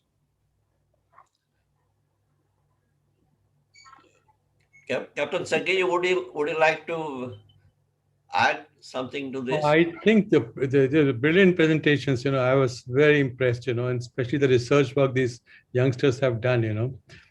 And really, to be frank, I'm neither a naval architect nor I've sailed on these ships, so my knowledge is very limited. And also I'm quite dated, at my age. But having said that, there is curiosity, amongst all of us, and so basically, if the short point is that if there is some kind of, we are trying to secure the boxes by temporary lashings, whereas, inside the hatch we have cell guides, so there is a permanent structure. So if there is any kind of structure, which is, it is going to be a challenge to make a structure on the deck, because loading, discharging, secure, all these challenges will come, it'll take much longer time. But, if some thought can be given in that line, that there is a permanent ship structure in addition to the lashings, lashings may or may not be there then, which probably will, protect the containers better from shifting. And that's just a thought, I do not know. A lot of work has to be done. It's not easy said than done. It's just out of box thinking sort of, if there is, we can apply our mind in that direction. That's all. Thank you. I'll just comment on to the other question which Captain Sagi had raised regarding the fin stabilizers. Such stabilizers were present on that Swedenborg Maersk, but they were not really effective in reducing the roll motion.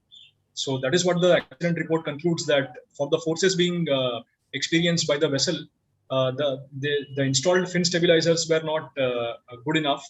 Possibly we may need to revisit the force prediction with the actual motions, and then maybe we could have more effective designs, such designs. I think, Sharad sir, I don't know if you can comment on this.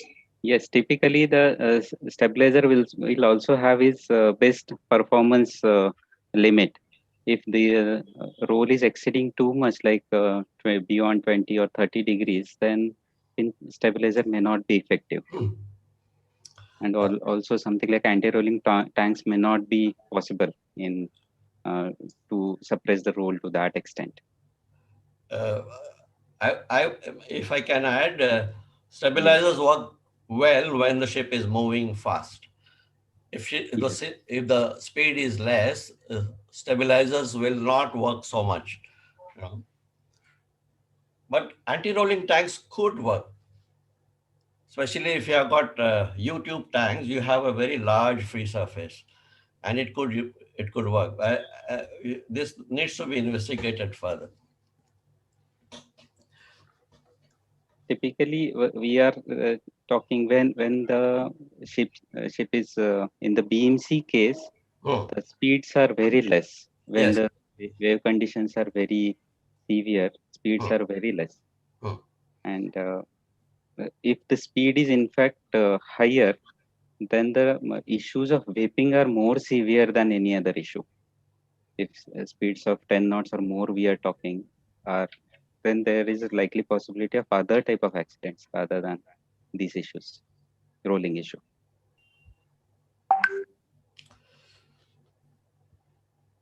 Okay, can we move to a next question? Mr. Dasgupta is asking about how is the flexibility of the large container ship hull girder affecting the container lashing? Typically, what is happening with the flexibility, the container lashing is also subjected to higher vibrational modes, because the entire hull is subjected to additional vibrations, and those loads are also going to the lashing, and there is an interaction between this lashing and the um, container, and then that is going to have additional loads, Okay. both in both modes, beam and head mode, head C modes. Okay. Thank you very much.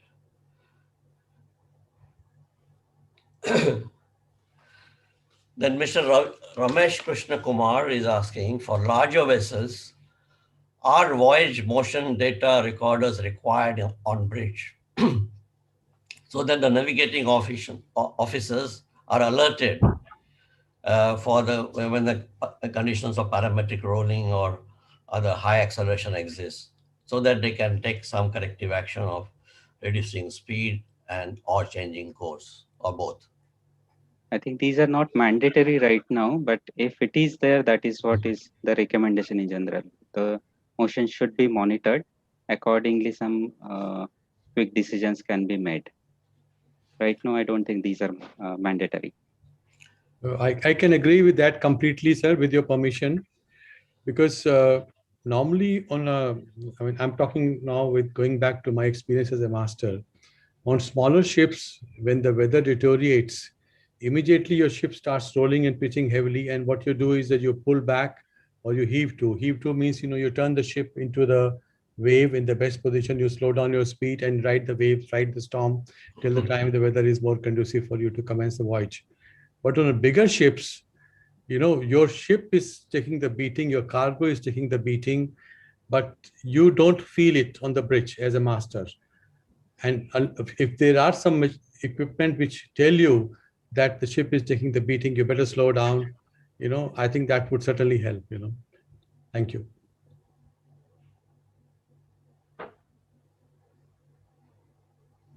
Thanks. See, another aspect I would just like to comment to add to Captain Sagi sir's comment.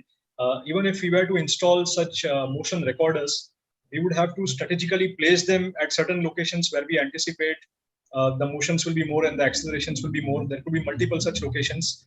And collecting such data, 2 years back, I was at a conference where such data collection was being presented. It is just enormous, the amount of data they are able to collect.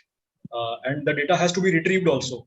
So, and it takes a long time for even a class society to process such data. So it is, yes, it could be done, but it is not such a straightforward task. That is what I would like to say. Thank you. But is it not possible to give some guidance to the captains on what is the effect, especially in the reduction of roll motion due to heading change? Because in many papers we have seen that people talk about speed reduction more than wave heading. And if you are talking about 40 degrees roll, it cannot be in the head C. Yes.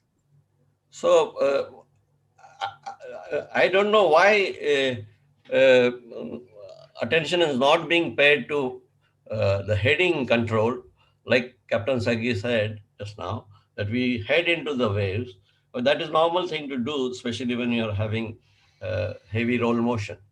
So why these 40 degrees angles were experienced? Any idea? Sir, I'll just reply based on my knowledge of what I read in the accident reports. The masters tried all these things. They tried to keep the ship at a quartering sea rather than at a head sea or a beam sea. So they tried all these practical things, but they still were not able to understand what hit them. That is what I infer from the report. Because these masters, they had a very good experience, and they tried all these various things, and they still were able to cope up with the. Yes, so this is, sir, all the more reason that, as Sarangdar Saab has said, that, we have the ISM code, and there are certain elements, certain essential elements which are part of the ISM code, that kind of training, that kind of processes must be followed. And specialized training, a ship-specific training for kind of ship an officer is going to sail on, and also the voyage-specific training, what kind of weather he is expected on that voyage. They need to be specially trained. Not only master, but each and every officer on the ship needs to be trained under the ISM code, and there has to be some kind of checklist, the shore training, shipboard training, whatever it is, so that, at least this element, we try to eliminate to the extent possible, the ship handling element. Thank you, sir. So, Captain Saggi, I would like to take this point a little further and try to use your expertise as a nautical officer. These freak waves, they are so sudden. How does one prepare for it? Normally, sir, the freak waves are almost like a black swan incident. It's like almost like a tsunami. It doesn't happen every day. No, it doesn't. But yeah, so of course it can happen. It will cause damage. But normally, if there are freak waves existing in an area, people do get some warning, and then you can probably see them on the radar also, and then you simply have to expect them and prepare for them by heading your ship into the wave, so everything else, the progress of the voyage becomes secondary. You just wait for it to happen, and then you should be ready when it happens to you, and if it happens and you're not ready, then obviously it's going to make you feel sorry. So, but it's not, I mean, I've sailed for 17 years. I've never seen a freak wave in my life, and I can say that most captains would say that, So it is very, very rare phenomena. And to say that, freak waves are causing the falling of containers, I can't rule it out, but, it's very, very rare. It's like tsunami, as I said, Yeah, but this phenomena is getting more not so rare. Now it is quite often it is happening, and maybe definitely it is connected with the global warming. And with the global warming, we are going to have the northern sea open, which is, for a few years back, it was completely closed during winter, but now it is becoming open. And more the traffic will move that side, and therefore more and more ships will be facing such weather in the north. And therefore, I think this research is very important, and globally, I think people will be working on this because that is a new shipping lanes, and which is definitely economically much shorter. So actually, I think that, yeah, I agree. We need to do, of course, more work, and it's, we can't rule it out, the increased frequency of it. But, some of the incidents the youngsters have presented, the master of the ship which was impacted has reported freak waves, but the waves just cannot hit this ship and disappear. There must have been other ships in the vicinity, and they also must have seen it. They must have also been impacted. They may not be container ships, but they must have been, you can't miss a freak wave. So I don't know. I wonder if any other ships reported such freak waves. I mean, at least. It has been well recorded. Freak waves of height about 29.1 meter, I'm sure, was very well documented. There is a video also of that. Such things don't happen. No, I'm talking of that incident when these containers were lost. No, that may not be. Yeah. But I think what you say is correct, that the larger the ship, the master is not able to feel the enormity of the wave, and not able to appreciate what could be the effect on the lashings. It's true. Now we have a request from few people to add to the discussion, and it's not a question, but they would like to have this discussion. They want to add something on this topic. One of them is Mr. Apurva Kar, who is himself an expert in FSA and risk assessment. And may I invite him to say something? Apurva, what is that you want to add, please?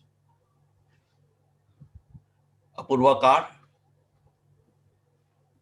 Yeah, can you hear me now? Yes, we can hear. Yeah, thank you, sir. Actually, I couldn't. Sorry for being silly. I couldn't hold back my excitement when I see my mentors and my mentees also are together. All of us, means right from Captain Seggi, we have attended IMO meetings together. He was just like my guardian, and Mr. Sarandar was just like my elder brother. He has mentored me. And because that whatever we could do, I have done it. Mr. J. Dasgupta, who was basically my mentor, he started the FSA in India, and finally it went ahead and became chairman of IX, and we did a lot of things in IMO. The main two guidelines, GBS traditional and GBS SLA, basically was approved by IMO because of our intervention, and Karan Doshi also worked with me very hard, and he's currently just like to share the information with you that Karan Doshi is currently the EG IX EG FSA member. When I was chair, he was member. Now he's continuing as a member. Very good. It's really great pleasure. It's just I couldn't hold back. Sorry. And just regarding some discussion which you're having, I just like to make an observation, sir. Captain Seggi has rightly said about the training requirement. That is very fine. But I think one more important needs to be added in the training is the observation and the recording. And also, when we are doing analysis, that is, we are analyzing based on whatever we are postulating.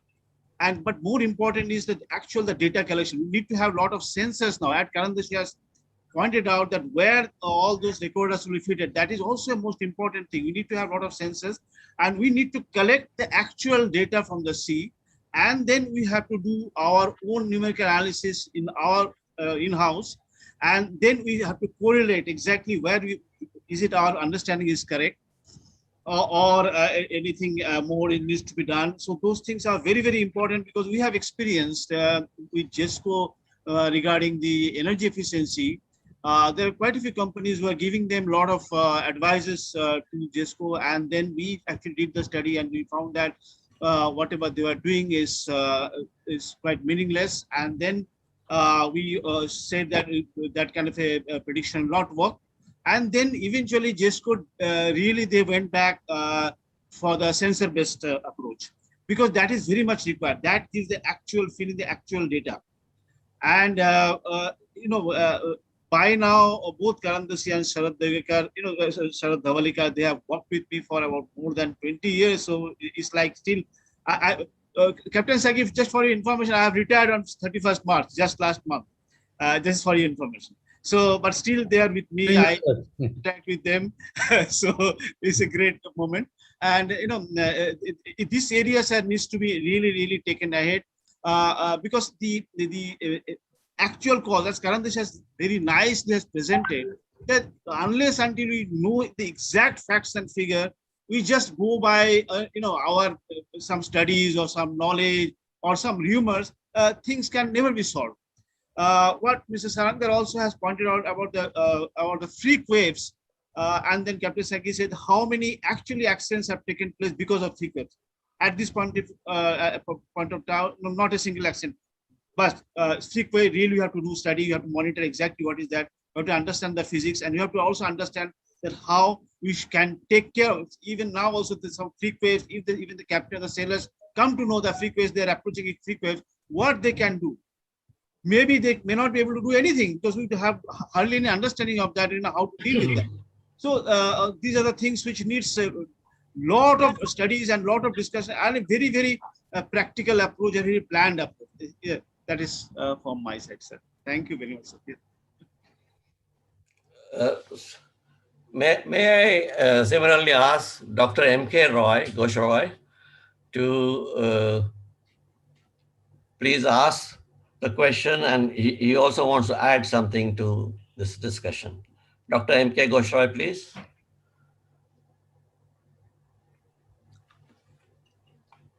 Hello, can you hear me? Yes, sir, we can hear you. So my point is, I just want to add and clarify my perception that the last ships of 600 meters and all, generally very seaworthy in sea. The bulk career I have dealt with in my career in the DG shipping, especially. But in the container ships, such a ship rolling to 20 to 30 degrees is a huge force. So why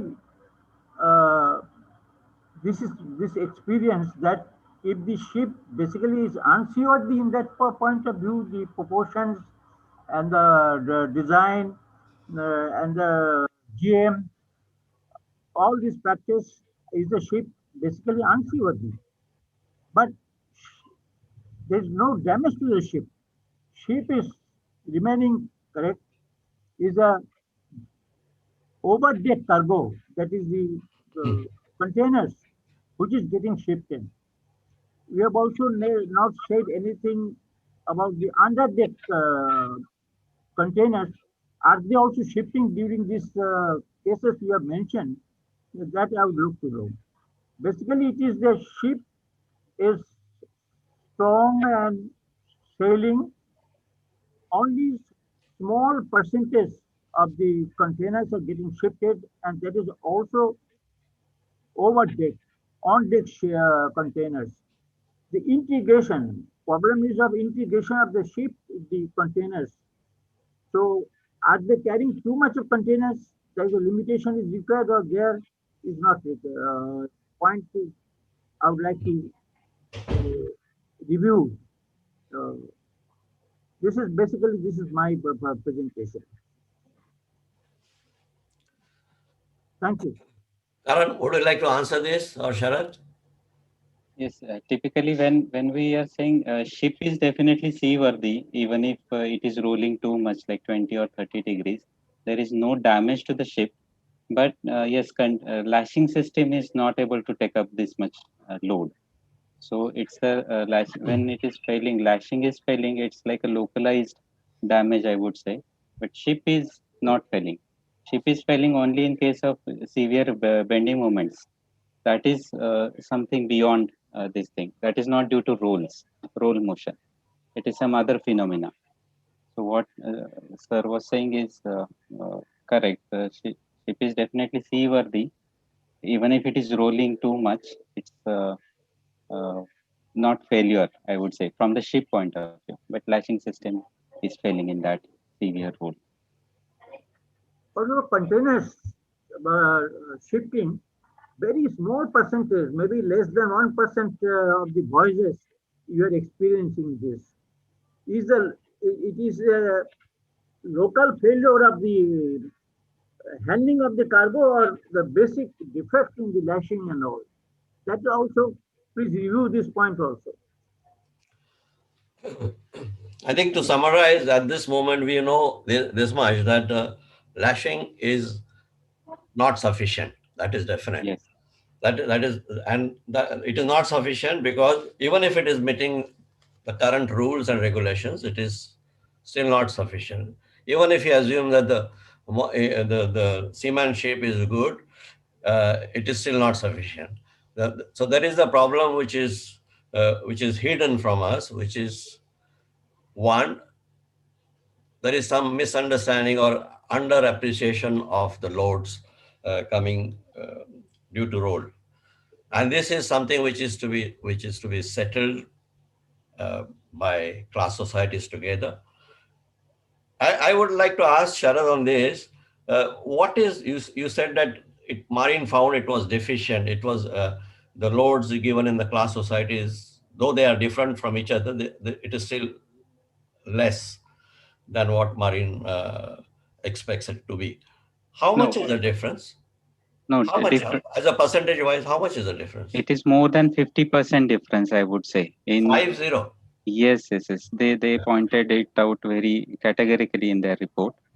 And typically the GM considered the roll period arrived and the roll motion arrived from the rule calculations. It is quite a bit variations are there. So that is one of the reasons why, I mean, these loads are not coming normally. It comes only in the extreme weathers like this freak waves. Yes. So that is a mismatch.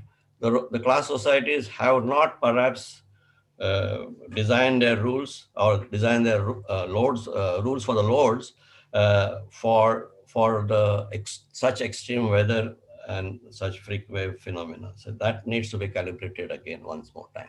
I completely agree with you, sir. And also if you look at it, as mentioned by the presenters, and very nicely, through statistical data, that these things have happened mainly on the bigger ships. Now, bigger ships means higher stacks. Higher stacks means, when the ship is rolling, there is going to be much more forces as compared to smaller ships. But when we use the lashing material, I don't think we are using a different lashing material for bigger ships than what we're using for smaller ships. But the forces are much more. Also, the angle of the lashing, as the stacks go up, that also becomes, the horizontal aspect component of the securing becomes less and less as the stacks become higher and higher. So, these are the obvious reason. Of course, the ship handling is one of the major aspect of it as well. So I'm sure the naval architects are looking, classification surveys are looking at all these things, and they're looking for some corrective measures. Thank you, sir. So we are almost nearing 9 o'clock. I mean, 9 o'clock my time. So that is, can we continue further for another 15 minutes or so? There are quite a few questions. So I assume people want to stay, and we can have some more questions. Okay. Yep, sure. So there is one question here from Mr. Maitreyi. In the presentation, it was mentioned that there was a loss of steering due to machinery failure. What was the cause of this machinery failure? And was it large roll angles or impact loadings?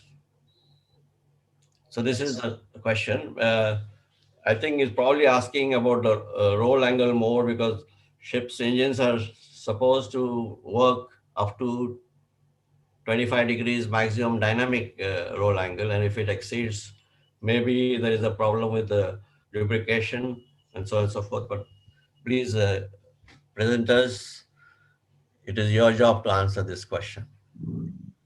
Sir, as far as I recall, on 3 ships, the lubrication oil started giving the alarms because there was air in the system, and the engines on these new ships or these very large ships, they are also highly automated. There is automatic fuel injection. It automatically determines many quantities. So there are a lot of controls and automation on this. So immediately, but the main reason was, as you said, it is right that the lube oil was the main reason. And if they don't acknowledge the alarms or shut down the engine themselves, then the engine will go for an automatic shutdown. And again, there are dual fuel engines. A lot of things are there. The engines have really changed over the past few years. So that is, as per me, is another reason, because of this. Yeah, so this is now it brings us to the interesting point. If the ships are going to roll up to 30, 40 degrees, then the engines must be capable of withstanding that kind of a roll. And does it mean that all the engines fitted on all ships need to be done?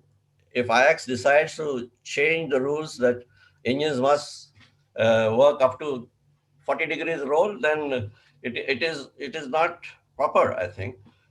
And therefore, there may be a need for a separate class notation for such ships which will apply in this kind of weather, very likely to meet freak waves, large container ships. There may be a new class notation where you can put all these things, mandatory for I can agree with the you. engines, for everything.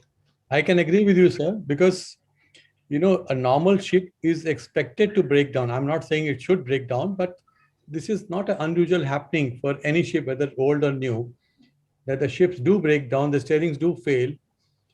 And if that happens on a container ship, or what the kind of container ships what we're talking about, are we saying that then there is nothing we can do and the containers would fall? That should not happen. So if we assume that the containers are designed to withstand and remain safely on board only if the ship is making its voyage, then the ship steering and the engine should not fail. And then very correctly, as pointed out with you, that there should be a separate class notation which should have maybe 2 or 3 steering systems and maybe more than 2 engines, so that, or the fuel systems, so that the ships, the chances of breaking down of steering an engine becomes very, very remote. It's almost like a plane engine breaking down, and then the plane comes down, and so the ships can go down if the engines break down. So these kind of things, they need to be deliberated. Otherwise, the securing system should be able to withstand even an engine breakdown or steering breakdown. Otherwise, we will continue to face such calamities. Thank you, sir. Okay. Sir, on an additional note, I would like to add, as I mentioned in the presentation, we have had 30 accidents over the last 10 years. And again, if you see the fleet of ships, it is a fleet of 5,000 ships. And if you consider post-Panamax and above, it is close to 1,000 or 1,500 ships. This may not necessarily be a safety issue that happens, but again, we have to investigate it with the ULCC fleet size increasing, whether it is going to be a regular problem. And it may not be applicable for all ships, like say bulk carriers, oil tankers, they don't have this type of problems. So we have to look at it in a particular way, whether it is only a unique feature for container ships. And definitely, if it is going to be this way, then we have to formulate some rule requirements, or we have to see. But we should not panic. I mean, from a class society perspective, I'll say that we should not start panicking immediately. It is, of course, a concern that we have seen, but we have to see how, in the context of the numbers as well, whether it is really occurring on every third ship, every fifth ship that way.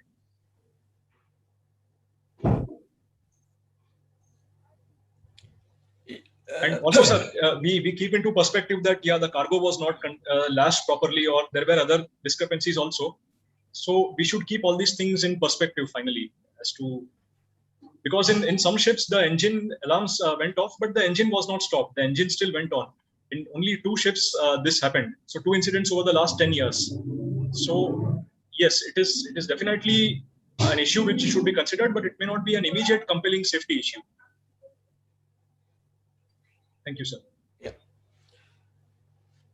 So from the class point of view, it is important to segregate the types, the requirements on the basis of type of ship. As we know that container ships, not container ships, the bulk carriers and the tankers and all other ships do not have such problem of excessive rolling. Only container ships have got this. So there must be some particular reason which needs to be investigated, and the rules formulated extra, more stricter or more different kinds of additional requirements only for this kind of ships. It should not be uniformly applied to all ship types, because it may be definitely not needed. But anyway, we will see this only when we know the real solution to getting this 40-degree angle. That must be avoided, definitely. it has to be something to do with the ship design, ship construction, ship operation, everything together. 40-degree angle must be avoided, even if it is for only 30 seconds. It is something unimaginable, and maybe some kind of a onboard tool to warn this, and people like Karan and Sharad will be able to lead the world in that particular direction. So I think we have now no more questions left here. So there were some other questions which I did not take up because it's not very not related directly to this particular subject, or in one way or the other we have covered it. So if there are no more questions, I would like to congratulate Karan and Sharad for a wonderful presentation, and all the participants for a very nice, lively discussion. And I leave it to Partho to propose a vote of thanks to everybody. Partho? He's muted. Yeah. Yes, Partho. Yeah, I'm trying to. Before that, why don't you request Captain Sagi to give his sum up on the impression, and then yours, followed by yours. Yes, Captain Sagi.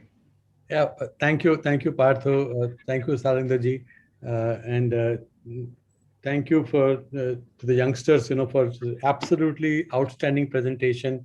And I was very, very impressed by the research work and backed by the statistics, and giving some very good solutions to the problems. I think I have already spoken sufficiently, so I really don't need to elaborate more. But all I would like to,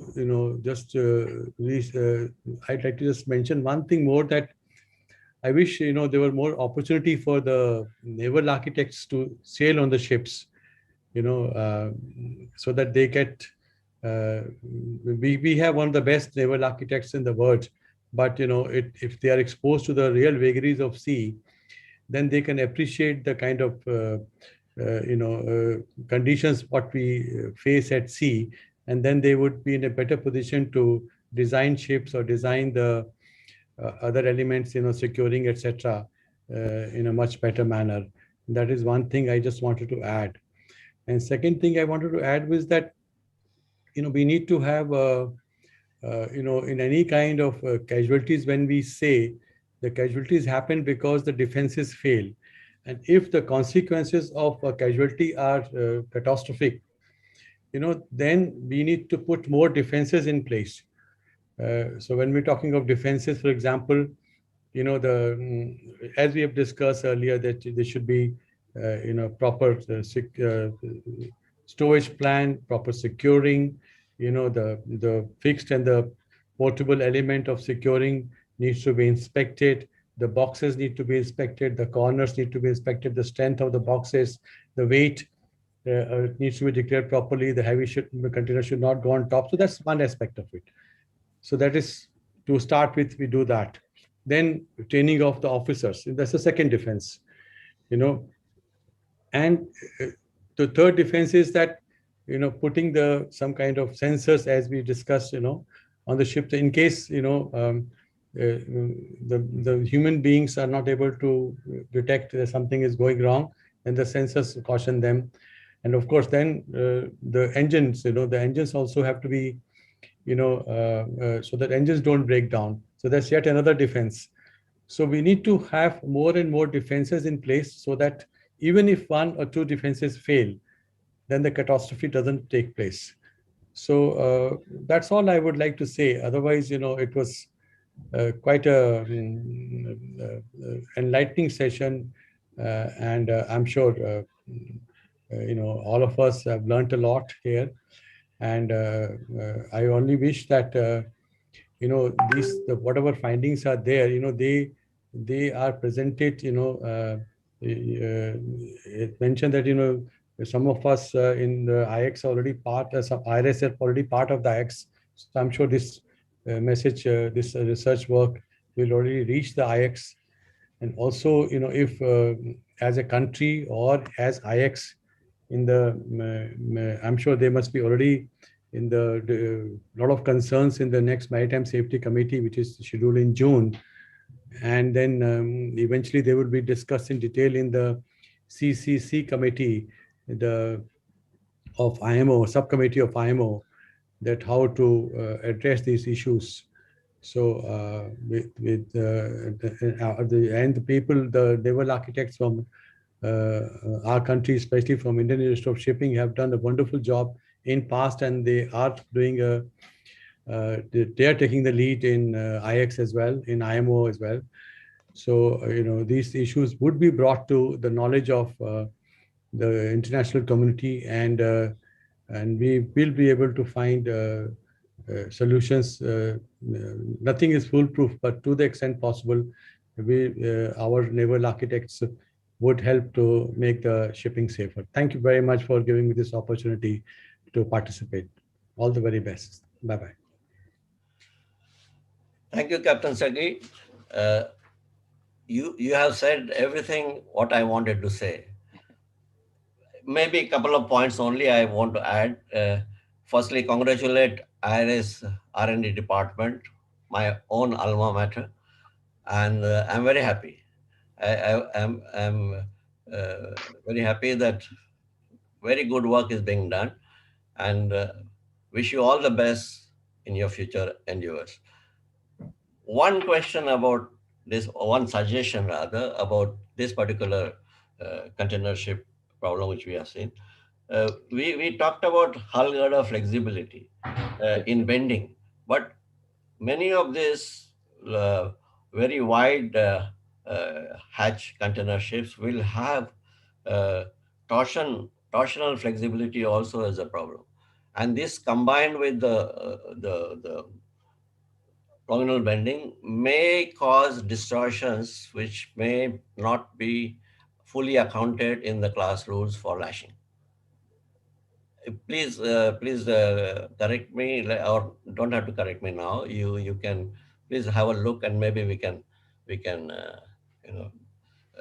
Yes, sir. Just to comment on that, when we talk about flexibility in all directions, vertical, horizontal, and torsional, all these modes are handled, and then the overall bending is checked.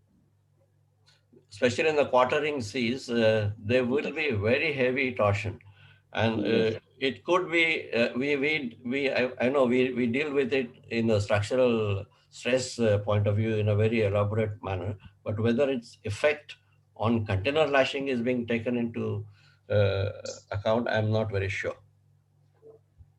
Yes, it is presently not dealing with the container lashing, I would say. It is only to assess what should be the midship bending moment from the. Yeah, I suggest you do some investigation in this direction, and wish you all the best. Partho, I give it back to you. Thank you. Thank you. We have come to an end of the today's program. First of all, you know, I must thank the organizers to bring along such webinars once a month so far, and to keep us more abreast of what's happening. I take this opportunity to thank the two presenters, Mr. Karan Doshi and Sharad Davalikar, for giving an engrossing presentation. At least I kept on, you know, listening straight through. I also thank Captain Sagi to share his experience and his valued guidance. I thank Mr. Sarandar for wonderfully conducting this program. And finally, I thank the participants and the attendees, because of whom the Executive Committee of INA brings around these programs quite regularly. With this, we would like to end today's webinar and see you again next month sometimes. Thank you. Thank you. Good night, everybody. Thank you, sir. Thank you.